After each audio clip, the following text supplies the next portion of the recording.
Welcome to this second lesson of the third topic of financial accounting in CPA foundational level. The topic is on accounting for assets and liabilities.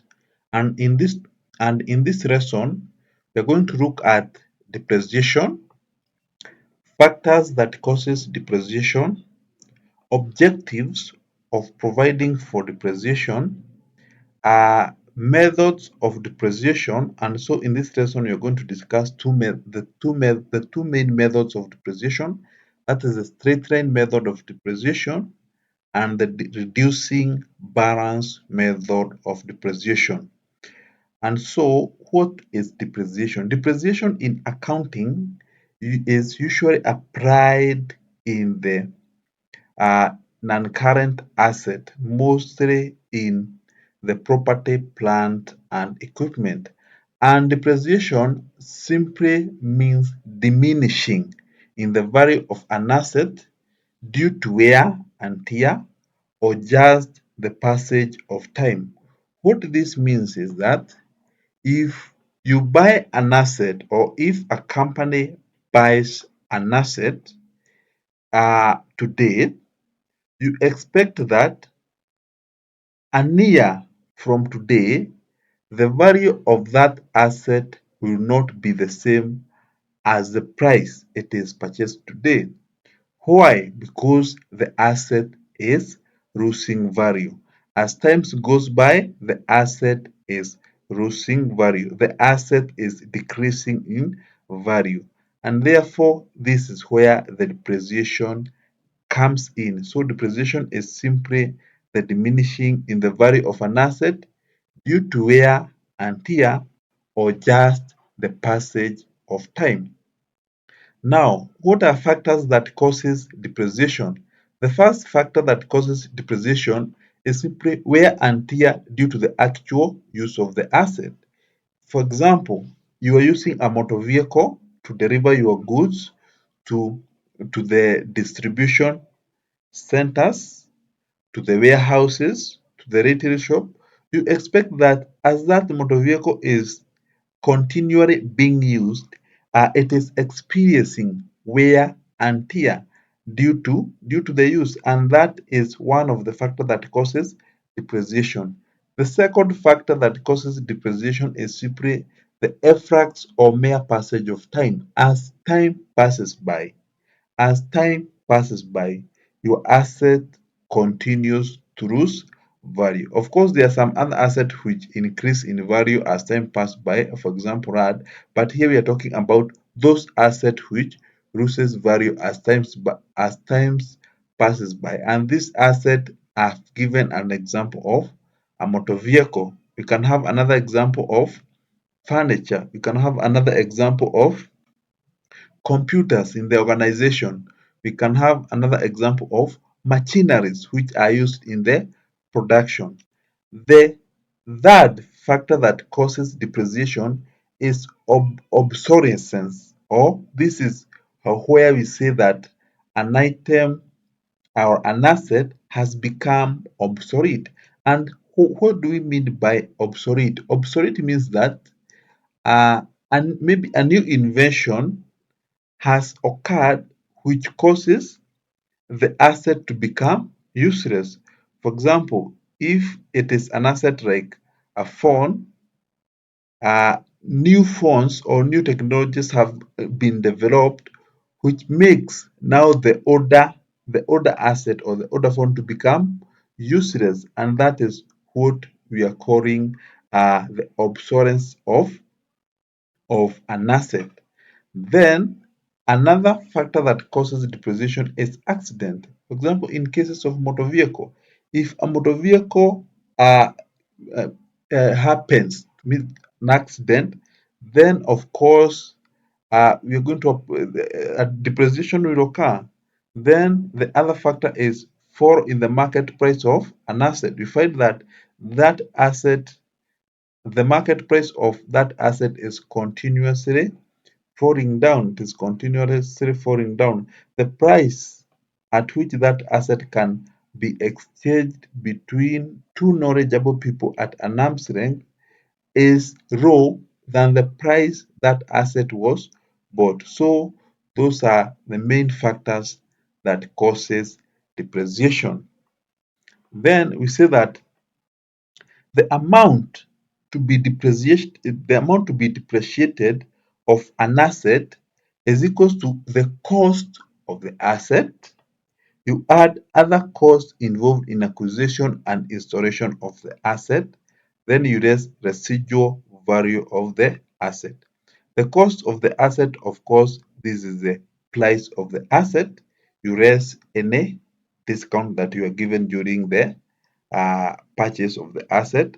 Then other costs, these are other costs that we discussed in the previous lesson, and these costs we said they include installation cost.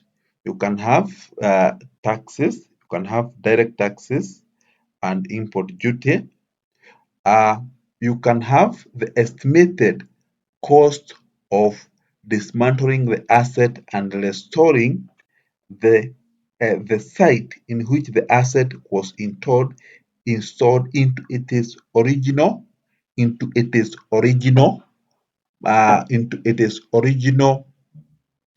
state. So those are examples of other costs which are involved in acquisition and installation of the asset. Then you raise the residual value of the asset. Residual value, this is after the asset has been fully depreciated and there's no more economic benefit to be derived from the asset, the value which remains is called the residual value. The value which remains is called the residual value. So we say that the amount that is depreciated is equals to the cost of the asset. You add other costs involved in acquisition and installation of the asset, then you raise the residual value of the asset. You raise the residual value of the asset. So we can also say that the residual value is the amount that an entity would obtain from disposal of the asset after deducting the disposal cost. If the asset was already of the age, it means that it is fully depreciated and in the condition expected at the end of its useful life. So we go to objectives of providing for depreciation. Each year, every company is expected to provide for depreciation or to have an account called accumulated depreciation account where they provide for depreciation of asset in each year. In each year, in this account called the accumulated depreciation, the depreciation charge of the asset is usually credited to that account, and the double entry is completed by debiting the depreciation charge of that year in the profit and loss statement. So why do companies keep on providing for depreciation or maintaining the accumulated depreciation account where they credit the depreciation charge for the asset in every year, in each year? Why do they do that? The first objective is to ascertain true value of asset and financial possession. You're providing for depreciation to know or to make sure that your books of account and the financial position reflect the true value of the asset. As we have said that if you buy an asset today, you expect that after sometimes, maybe after 2 years, 3 years, you cannot sell that asset at the price you bought it because it have reduced in value. So you provide for depreciation to ascertain the true value of asset at any given times in the books and in the statement of financial position. Then the second objective is to make provision for replacement of worn out asset. Remember, uh, this depreciation charge that you are making in the account called provision for depreciation, or the accumulated depreciation account, is usually deducted in the statement of profit and loss as an expense. So it is like a saving that you are making for replacement of the asset when it becomes worn out. The third objective of providing for depreciation is to calculate correct amount of profit or loss. It is to calculate correct amount of profit or loss, because remember, these assets are used in the production of goods. So for you to get the correct profit, then you must deduct from your profit this depreciation charge, because the assets are reducing in value due to them being used in the generation of income, or in the generation of revenue or profits in the business. Therefore, that is the third objective of providing for depreciation. Then the other objective is to compute cost of production. Remember, the depreciation charge is usually considered to be a cost of production. So for you to get the correct cost of production, then you must provide for depreciation. And then the other objective is to comply with legal provision.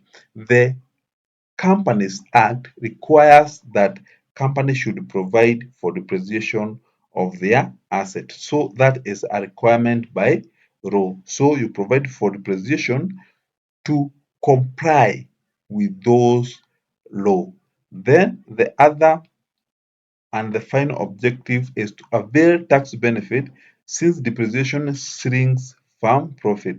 Depreciation, however, the depreciation when you are calculating your taxable profit, you will deduct wear and tear. And wear and tear, mostly it is usually mostly a very similar, if not similar, a very similar figure to the depreciation charge. So this wear and tear reduces your profit, and if it reduces your profit, then your tax, of course, is going to be your tax for that year is going to be reduced. Your tax for that year is going to be reduced. Then there are various methods of depreciation, of providing for depreciation, but in this lesson we are only going to tackle two methods. That is the straight line method of providing for depreciation, and the reducing balance method of providing for depreciation.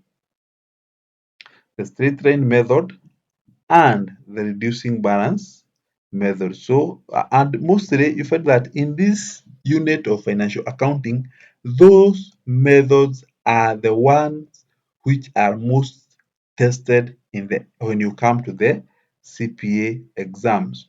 So what is straight line method?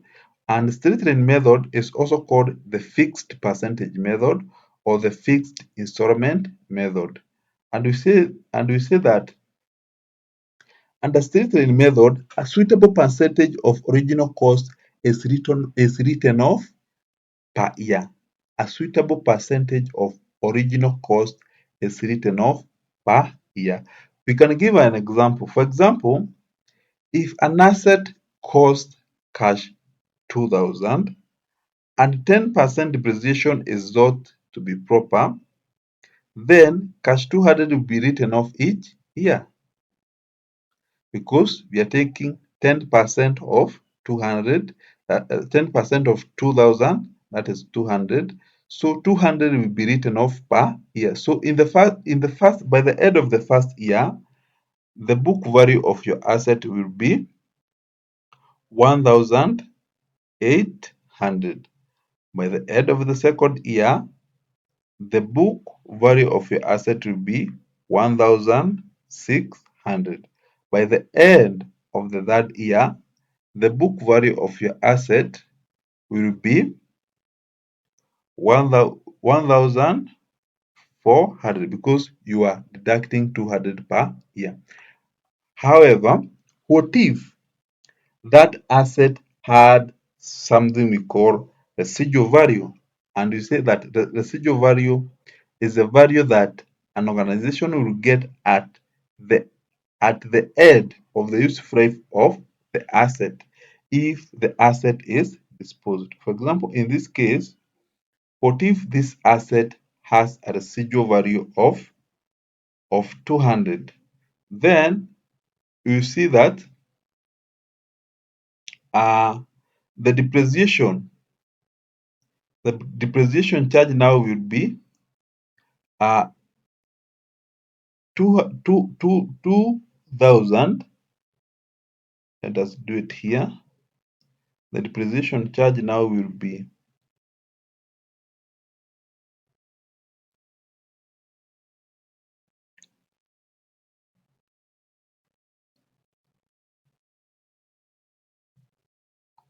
if this asset has a residual value of 200, then the depreciation charge will be 2,000 minus 200. We multiply this by 10, multiply this by 10%, which now you will get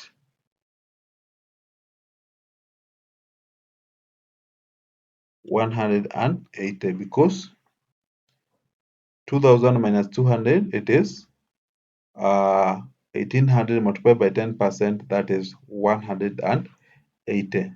That is in case an asset has a residual value. Another way of uh, calculating depreciation using the straight line method or the fixed percentage method or the fixed installment method is whereby you are given the useful life of the asset. Is whereby you are given the useful life of an asset. For example, in this case, we can say that this asset has a useful life of 10 years. This asset has a useful life of 10 years. So after 10 years, uh, you expect that the asset will have been fully depreciated and the value which can be recovered through disposal or what we are calling the residual value is 200. So you expect that per year, the depreciation charge will be 2,000 minus 200 divided by 10. So the depreciation charge per year will be 180 because we are taking we are taking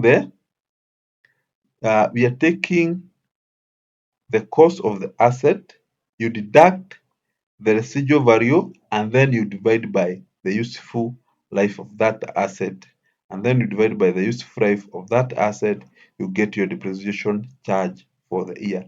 Basically, you are supposed that is how you are supposed to go about the straight line stroke the fixed percentage stroke the fixed installment method of depreciation. We now go to the next method, which is called the fixed percentage on diminishing balance, and it is mostly commonly referred to as the reducing balance method. The reducing balance method of depreciation. And we say that under this method, the rate of percentage of depreciation is fixed, but it applies to the value at which the assets start in the book at the beginning of the year. Note, this is very critical. At the beginning of the year. I usually simply say that reducing when you're using reducing balance method, You just take the carrying amount of the asset, then you multiply by the rate of depreciation which is given, or the percentage of depreciation which is given, or the carrying amount is also the book value. So you simply take the book value at the beginning of the year, then you multiply by the rate of depreciation which is given. And in this case, we can give an example. For example, if an asset costs cash 2,000 and 10% depreciation is not proper, then cash 200 will be written off in the first year because it is 2,000. This is the book value at the beginning of the first year. Then you multiply by 10%, which you get 200. However, in the second year, the book value now will be the book value now will be 1,800. So in the second year, the depreciation charge will be 1,800 multiplied by 10%, which is 180.